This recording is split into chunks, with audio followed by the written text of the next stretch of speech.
Let's talk about Russia, the Ukraine, and see how it fits into our picture here in America. What you have is Putin, so he's getting ready to bring the Ukraine back into the Russian Republic. Ukraine doesn't have much oil. They only produce 80,000 barrels of oil a day and 2 billion cubic feet of gas. So I don't know exactly what it's all about, but Crimea is a port, all-weather port, which is important to them, and they have the Navy based out of there. In looking at it, how does the energy issue fit with us?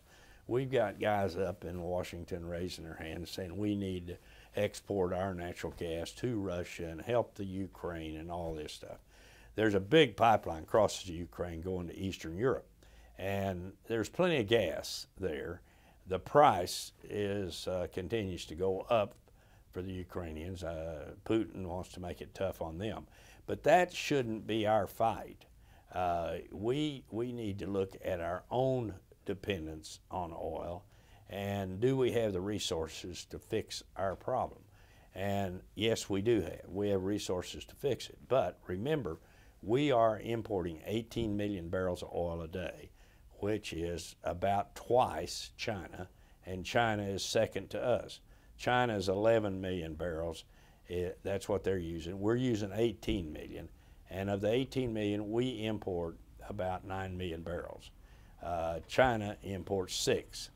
And so we're much beyond, and it gives you another indication of our standard of living is vastly different than China's to be using 18 million barrels compared to their 11. How is this all going to work out in the overall scheme of things, which is that we are getting more and more dependent on our own resources, which is exactly what we should do.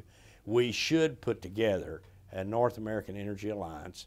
You've heard me speak of this for the last 5 years, and that would help the United States immeasurably. You could take Canada, who wants their Keystone Pipeline. They want the United States as a market for their oil. Mexico also wants the United States as a market for their oil. So put together North America, Mexico, the United States, and Canada, and then we need no OPEC oil. You remember that's been my harp, is get off the OPEC oil and quit paying for both sides of a war. And that could be accomplished. We get about 4 million barrels a day of oil from OPEC.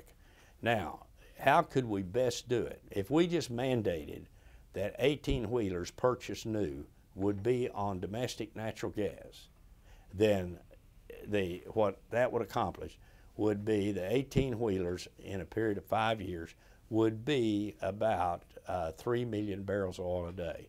So with the 18-wheelers switching over to natural gas, we could wipe out 75% of OPEC. And our oil production is coming up. So over that 5-year period, you could eliminate OPEC.